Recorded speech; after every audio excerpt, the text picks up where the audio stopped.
Senior अभिनेता Ragini madam के स्वागत के लिए मैं रेखा तलेजा मैडम और आराधना राठौड़ को आमंत्रित करता हूँ। आराधना राठौड़।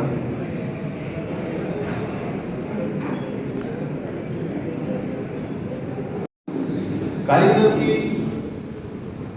शुरुआत करने से पूर्व जो हमारे यहाँ की परंपरा है, माता सरस्वती का पूजन और दीप प्रज्वलन के लिए सभी अतिथियों को आमंत्रित करता हूँ आए और दीप प्रज्वलन का कार्यक्रम की शुरुआत करें।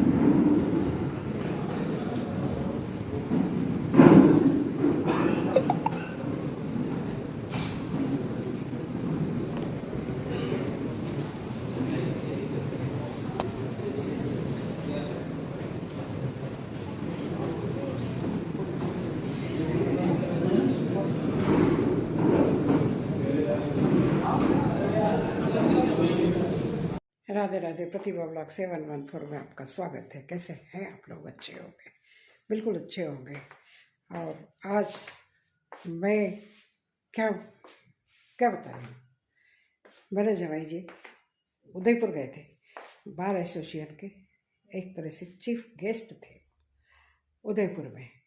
वहाँ जाके उन्होंने एआई के ऊपर जो भी अपने विचार व्यक्त करे कि उससे किस तरीके से हमारी न्याय प्रणाली में सुधार हो सकता है, उससे हमारी न्याय प्रणाली को फ़ायदा हो सकता है, किस तरीके से, ये उन्होंने अपने विचार समस्त एडवोकेट वगैरह जो भी सब थे वहाँ पे, सब उनके सामने उन्होंने अपना विचार रखा, अपनी क्या कहते हैं उसको, राय जाहिर करी कि कैसे क्या होता है। तो सब कुछ उन्होंने इसमें बताया है, देखिए आप कैसे करा। लेकिन एक मैं तो ये मानती हूँ कि कितने बड़े सम्मान की बात है ये कि उनको वहाँ पर बार एसोसिएशन उदयपुर में चीफ गेस्ट के तौर पे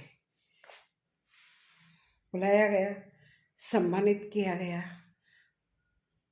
उसके ऊपर उनसे राय ली गई, उन्होंने अपना भाषण भी दिया, एक तरह से भाषण ही कहेंगे उसको। तो और दूसरी एक और नई चीज़ थी कि अपने राजस्थान में सबसे पहले जो वीडियो कॉलिंग कॉन्फ्रेंस जो शुरू हुई थी कोर्ट में, वो सबसे पहले हमारे जवाई जी ने करी थी, डॉक्टर अभिनव शर्मा जी ने। ये कोरोना के टाइम की बात है।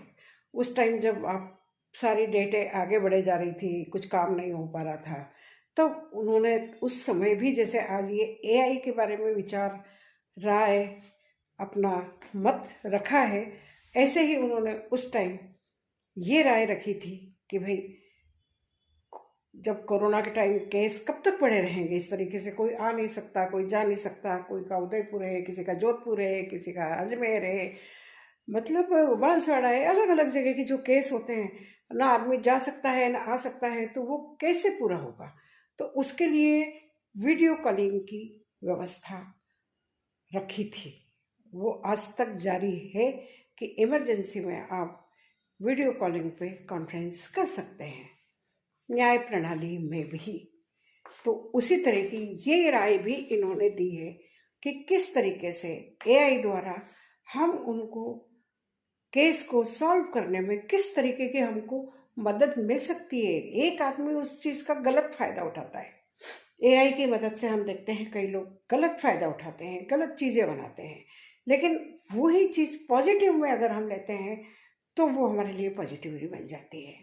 और एआई को न्याय प्रणाली में इसलिए लाया जा रहा है कि कई केसों को आप किस तरीके से दिखाएंगे कि ऐसा हुआ वैसा हुआ, तो वो आप एआई प्रणाली के द्वारा उस चीज़ को रिक्रिएट, जो भी हम कहें, कर सकते हैं, बता सकते हैं। तो उस चीज़ के ऊपर उन्होंने वहाँ पर अपने विचार व्यक्त किए थे। देखिए आप, मुझे तो बहुत अच्छा लगा। इतना बड़ा, पहली बात तो इतना उनको इनवाइट करना, दूसरा उनका इतना बड़ा सम्मान, मेरे लिए तो बहुत बड़ी बात है, बहुत बड़ी बात है। देखिए आप किस तरीके से उनका सम्मान हुआ, सब कुछ हुआ, सब कुछ उन्होंने ही, मतलब दीप प्रज्वलित से लेके सब कुछ करा। ऑफिस में हुआ था और तब से ही 15-16 साल से हम सिर्फ कोर्ट में मिल रहे हैं और एक दो बार मिल रहे हैं, लेकिन मेरे छोटे से आरोप है आज जो वर्तमान युग के अंदर एआई के ऊपर जो हमारे कानून के अंदर नीति व्यवस्था के अंदर किस प्रकार से परिवर्तन होगा या आने वाला समय किस प्रकार से कठिनाइयां होगी या सुगमता होगी, उसके ऊपर हम ये चर्चा की जा रही है। मैं डॉक्टर अभिनव शर्मा का कार्यक्रम की शुरुआत करने से पूर्व जो हमारे परंपरा है माता सरस्वती का पूजन और दीप प्रज्वलन के लिए मैं सभी व्यक्तियों को आमंत्रित करता हूँ वो आए और दीप प्रज्वलन का कार्यक्रम की शुरुआत करें।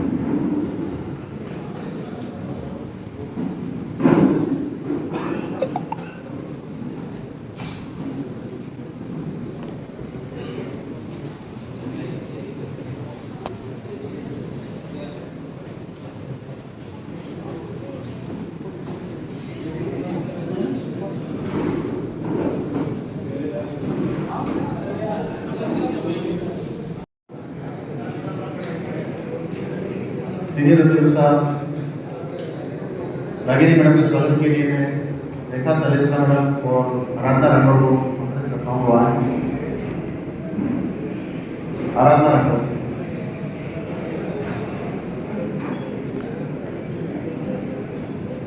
के ऊपर आज बात करेंगे। देखिए, आर्टिफिशियल इंटेलिजेंस पर मैं जाऊं उससे पहले आपको एक छोटा सा उदाहरण देना चाहता हूँ। कोविड के काल में आप और हम कई थे, मैं भी वकील, आप भी वकील, हमारे लिटिगेंट्स, कोई भी यहाँ पर आता, सब घर बैठे। एक समय ऐसा आया जिसने हमें ये सिखाया कि टेक्नोलॉजी बहुत कुछ बदल सकती है। हिंदुस्तान के इतिहास में राजस्थान पहला राज्य था जिसने वीडियो कॉन्फ्रेंसिंग से बोर्ड्स की शुरुआत की थी, और ये इसलिए संभव हो पाया क्योंकि कोविड से पहले हिंदुस्तान के पटल में वीडियो कॉन्फ्रेंसिंग करने वाला देश का पहला राज्य राजस्थान था, और सौभाग्य से उस पूरी प्रक्रिया का हिस्सा मैं था। गुर्जर आरक्षण आंदोलन की सुनवाई जयपुर पीठ में चल रही थी। तत्कालीन मुख्य न्यायाधीश एस रविंद्र भट्ट साहब जो बहुत ही प्रगतिशील सोच के न्यायाधीश थे, बाद में माननीय उच्चतम न्यायालय के न्यायाधिपति बने। माननीय एस रविंद्र भट्ट साहब के कोर्ट में कई दिनों तक मेरी बहस चली, तकरीबन 10-15 दिन तक मैं बहस कर रहा था। उसके बाद एनएससी की जो उस वक्त के तत्कालीन हमारे एडवोकेट जनरल थे उनको बहस कर दी थी।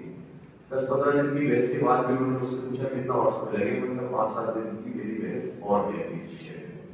तो उन्होंने कहा कि मैं जोधपुर जा रहा हूँ तो सुनवाई तो स्थगित करनी पड़ेगी, पर इंटरेस्टिंग विषय है, तो सुनना चाहता हूँ, क्या इस प्रकरण को मैं जोधपुर ले जाऊँ?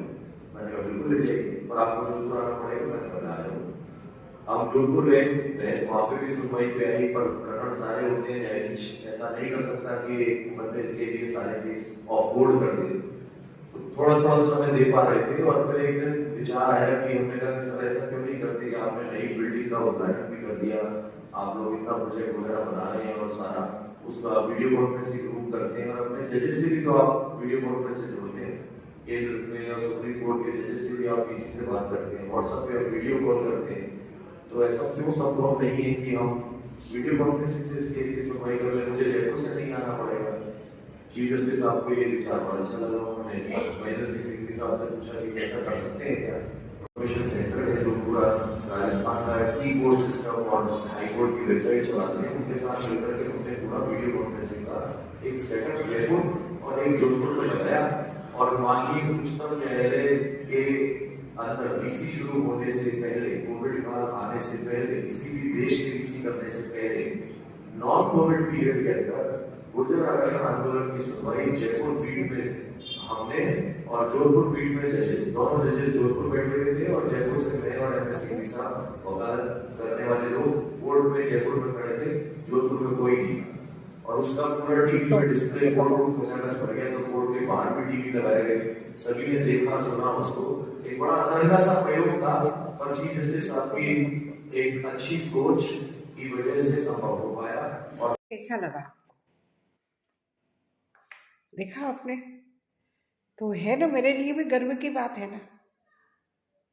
मैं कुछ नहीं, लेकिन कम से कम मेरे जमाई कहाँ से कहाँ मेरे लिए वास्तव में गर्व की, गौरव की, और जो भी कहे आई फील प्राउड, बोलते हैं ना जो, आई फील प्राउड मुझे तो वही प्राउड फील होता है। सही बात है कि इतनी बड़ी बात है कि आज उनको इस लायक समझा गया, तो कुछ तो योग्यता होगी ना उनमें। बिना योग्यता के कौन किसी को पूछता है? हमें तो नहीं पूछता कोई, हमें तो चीफ गेस्ट छोड़ कोई गेस्ट भी नहीं करता। गलत भूल गई क्या? बात बता रही हूँ मैं आपको। तो चीफ गेस्ट होना तो बहुत बड़ी बात है, सही है ना? तो हर चीज़ उनकी जो एक राय रखते हैं ना, वो अपना मत जो रखते हैं, अपने जो विचार व्यक्त करते हैं, तारीफ़े काबिल होते हैं। और इस चीज़ में नहीं, हर चीज़ में ही उनको तो कुछ ऊपर वाले ने एक अलग ही क्या कहते हैं उसको, वो भगवान ने ही उनको ये चीज़ें इतनी दी हैं कि कह नहीं सकते। चाहे आप किसी भी चीज़ में ले लो, काम करने में, बोलने में, व्यवहार में, बाकी छोटी मोटी बातें छोड़ो आप घर भर में कि घर में क्या हुआ, बाहर क्या हुआ, सारी चीज़ें इतनी अच्छी अच्छी हो जाएगी तो आदमी को मक्खन समझ के आदमी खा जाएगा। सही है ना? बिल्कुल सब चीज़ें अगर सॉफ्ट हुई, जहाँ हार्ड होना है वहाँ हार्ड भी होते हैं, जहाँ सॉफ्ट होना है वहाँ सॉफ्ट भी होते हैं। तो इस तरीके के हैं हमारे डॉक्टर अभिनव शर्मा जी। देखा ना आपने? अच्छा लगा आपको? अच्छा लगा तो लाइक, शेयर, सब्सक्राइब देखते रहिए। प्रतिभा ब्लॉग 714। उदयपुर बुलाया था, इसलिए वो लोग उदयपुर इसीलिए गए थे कि वहाँ पे उनको इस काम से जाना था। तो पहले भी एक सेमिनार हो चुका था उनका, उसमें नहीं जा पाए थे, कुछ कारण आ गया था। लेकिन इस बार तो जाना फिर ज़रूरी हो गया था। भाई आपको इनवाइट कराए तो आपको जाना भी ज़रूरी होता है ना कई जगह, तो इसीलिए गए थे। इसीलिए मैं यहाँ हूँ। भी लाइफ इतनी भाग दौड़ वाली रहती है, कई बार तो सुबह 6 बजे 7 बजे जो चालू हो जाते हैं, एक बार उठे उसके बाद तो आप रात के कई बार तो 1-2 बज जाती है, ना खाने का पता, ना पीने का पता, ना सोने का। सोना भी ज़्यादा से ज़्यादा 3 घंटे 4 घंटे इस तरीके से होता है कई बार। मैं तो खुद सोचती हूँ कि थोड़ा बहुत रेस्ट लिया करो भाई, बॉडी है आपका, शरीर है आपका, थोड़ा आराम तो आपको ज़रूरी होता है ना। पर नहीं, जो काम है वो तो पूरा ही करेंगे। ये हमारे AI के व्याख्यान दिया था वकील साहब तो है, ये तो व्याख्यान दिया था AI के बारे में, अपनी राय व्यक्त करी थी। राय व्यक्त करी थी। आज थोड़ा सा मेरे आ गए पहुँच में आ गए मेरी, वही कह रही हूँ। तो आगे कोर्ट का टाइम हो गया। ओके बड़ी मुश्किल से पकड़ में आते हैं।